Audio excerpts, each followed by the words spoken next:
Bonsoir, c'est bien moi votre sœur Isabelle. Naël ici sur liboso na bino lokola bomesano ya ko répondre mituna oyo etunami epa ya papa na biso Lumière Kambulu. Donc ndeto benga ngo mutuna ya semaine. Avant banda lokola bomesano boyebi ke na lingana ya kabongo on peut dire ko salwe bino d'abord mbote na bino ya ebele bande konangai oto sala kana bino parti ya libota munene réflexion mbote na bakambi na biso nyonso sans oublier papa Lumière Kambulu mbote na babone na biso mbote na bino ya ebele uti pa ngai ya bino sœur Isabelle en direct de Mulhouse mbote pe na yo nanu ozete koya kokota na libota oya munene mais tozozela toujours nabike bokoya kaka ba homme intelligent ba femme intelligente boya réflexion na yo réflexion na ngai réflexion ya kosangisa ebotisaka maele mususu papo tuni biso mutuna soki mwasi babotolaka ye mobali otuni mutuna mususu eske kimia na mboka ewutaka na nzela na prière ou bien ewutaka na bakonzi ya mboka. Merci beaucoup papa. Nakobanda na mutuna ya liboso ko répondre boye. Mwasi babotolaka ye mobali te. Pourquoi mwasi babotolaka ye mobali te? Mobali azali objet te. C'est un être humain. Mutu okoki ko botola ye na maboko ya mutu mususu te. Ça marche pas comme ça. Nako fongola parenthèse muke. Total kana ba film. Moi si moko parce que a tombé amoureuse ya quelqu'un ou yaza déjà marié. Akoki ko kinape a bombier mais akotia ye musika. OK? Akokanga akokanga na chambre moko quelque part. Akobe mena mboka mususu mais tendance ezalaka kokanga emisu kokanga tamsusu na basinga donc et comme le kambo ya force wana e komi ke ko botola donc a botolié par la force na maboko ya mwasi mususu mais oyo ezalaka ke mobali ya sepeli malgré azali marié a préféré na non nazalaka na bela na préféré na Pauline lingi koloba te ke Pauline botoli mobali ya bela te lingi koloba ke mobali oyo azalaki ya bela asepeli kokoma mobali ya Pauline. Bon, je comprends bandeko. Ça veut pas dire que botoli mobali te. Botolaka mobali na niveau on autre ko pesa bino exemple et salama total on a ba film on peut dire. Mais au komona ke mobali yango les jours bako à cause la détacher le jour à cause opportunité à s'échapper d'une manière ou d'une autre, il s'échappe. Même si lui il n'arrive pas à s'échapper, cette relation la forcer ça marche pas. Tu vois, ça marche pas. Donc mobali ba botola kaité, c'est la même chose qu'une femme. Ba botolinga moi sinon ça se fait pas. C'est pas un objet, c'est une personne. Gana koko boto la chaussure na yo, effectivement que na boto les chaussures na yo parce que chaussure c'est un objet, c'est quelque chose qui parle pas. Mais ko boto la moto mwasi, ou bien ko boto la moto mobile, ezali façon de parler hein, to comme ça ngo bongo, ba boto linga mobile, ba boto linga mwasi, na réalité du tout c'est pas comme ça. Mobile pona atika yo, akende, pa ya mususu ezali volonté na ye. Si konga na kosenga bande konanga réflexion photo lukila ngo kombo mususu to longola ke abotoli doto hein voilà réflexion na ngai batamaele to za ebele nzamba lola sala bisongolu comment boya bosonga biso to lukila ngo kombo mususu ko botola c'est pas ça c'est trop dur. Question ya mibale kimia na mboka epesa maka ou bien eyaka na nzela ya mabondeli auto senga ki pa nzambe tata ou bien ezali bakonzi ya mboka moto atiaka kimia na mboka. Bango mibale baza important pona kimia ezala na mboka. Prière eza important. Bakonzi ya mboka pe bazali important. Na ko expliquer. Toutaki kolekisa mituna moko bo dernièrement. Je vous invite mes frères, bokita, bokendo kotala question moko papa na biso atunaki, toleki déjà na ba réponse to za mingi to répondre na mutuna wana, alobelaki visa na billet. Na visa na billet, soko za na visa, ozangi billet okite. Soko za na billet, ozangi visa okende te. C'est pareil pour nangai. Wana ezali réflexion nangai façon de voir des choses ngai wana sikoyo. Donc, ngana koki koloba boy. Mi bale wana eza important. Soki moko ezangi, kote mususu ekobeba. Pourquoi je vais dire ça? Vous savez, gouvernement kozala très costaud. Vraiment. Très costaud. Mais moi je vais vous dire, sans les bons délits, mboka moko te ezalaka na kimia. On peut se dire effectivement, voilà, n'Afrique to bon de la trop. Mais qui m'y est? Oui, vous avez raison, ça c'est vrai. Il y a vraiment beaucoup d'églises de par-ci, par-là. Peu de l'école, peu des hôpitaux, mais beaucoup des écoles. Beaucoup des églises, pardon.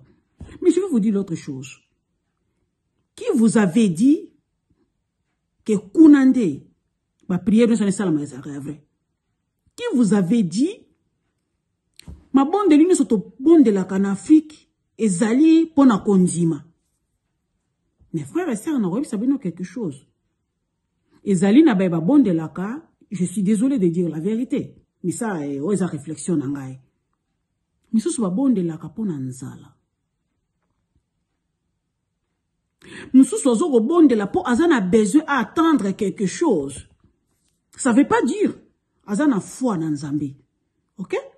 Azo bon de la parce que Azan a besoin de quelque chose dans l'instant, on est là comme ça, la tête sans que prière.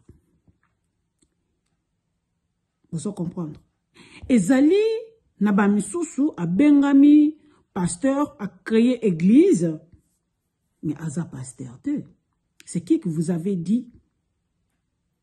Oyo nyos ezali église ou bien endroit nyos oyo bat basangani to bengango église. L'église ça veut dire quoi? Bible biso boye libonde li ya kondima ya mone sala ka ba exploit.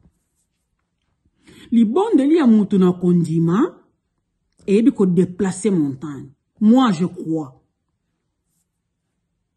Donc, ça m'engage que moi. Et vous n'êtes pas obligé d'accepter, mais tellement, on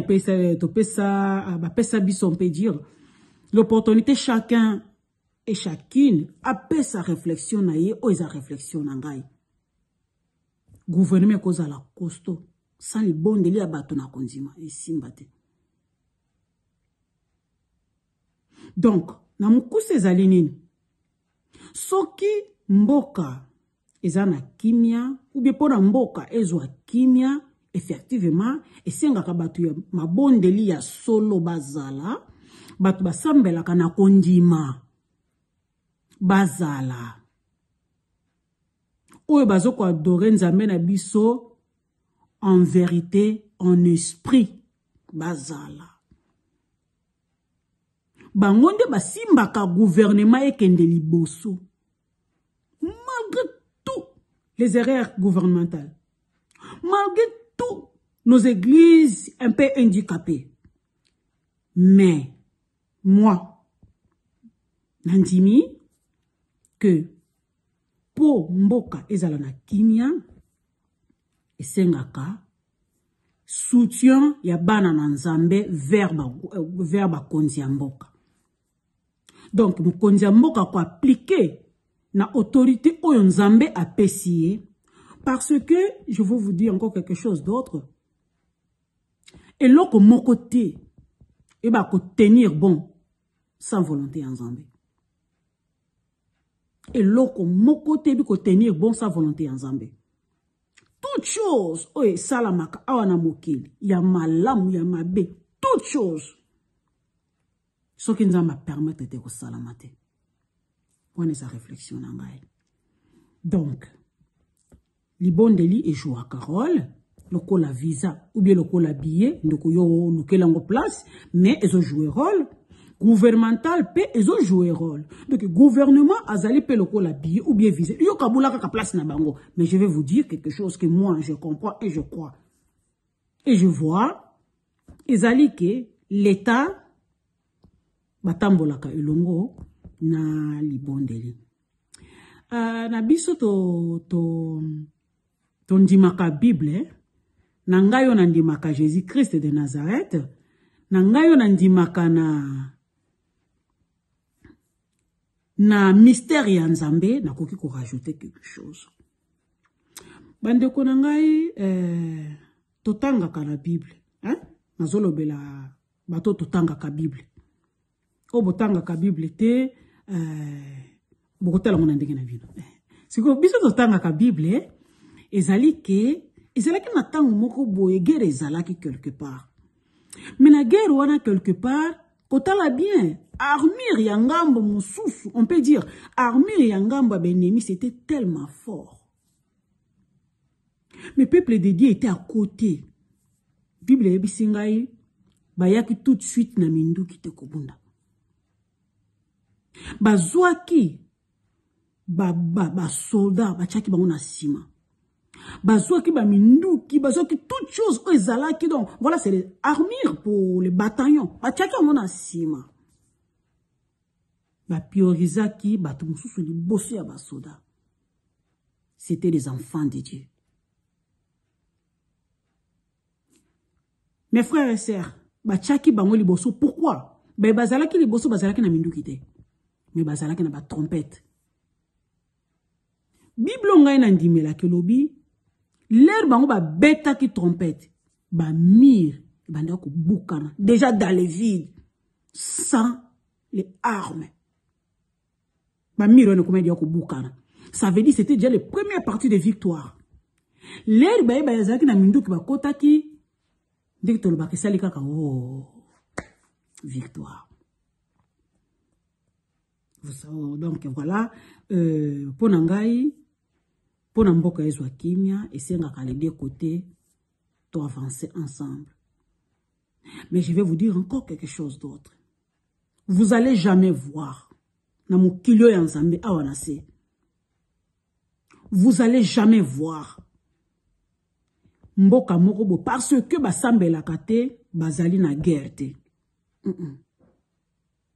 Partout guerre ezali.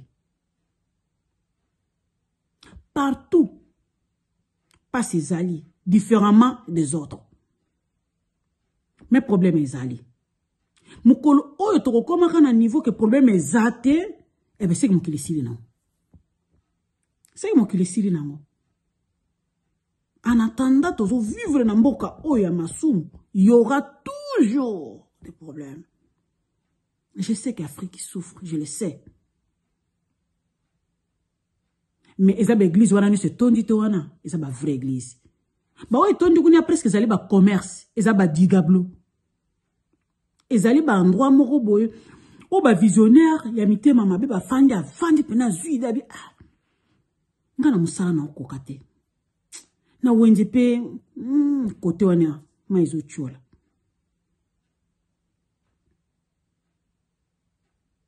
Bazali bana na Nzambe te.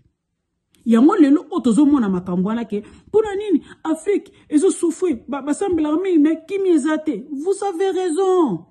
Kimi ezate est-ce que vous sambela pour de vrai? Tam so peuple sambela pour de vrai ba mukie les restes ba tikali ba bandits spirituels. L'église nous sous bazo kamba bango ba passe-temps. Pas pasteur te. Je m'arrête là-bas ezali si j'étais même à fongoli moi nyoso wana vraiment pona koloba pona kimia ezola mboka les deux côtés sont importants. Les deux côtés sont tellement importants. L'état na prière, vraie prière, est important. nakosuka awana na ke musika. Merci beaucoup. Bonne continuation à vous. Au revoir.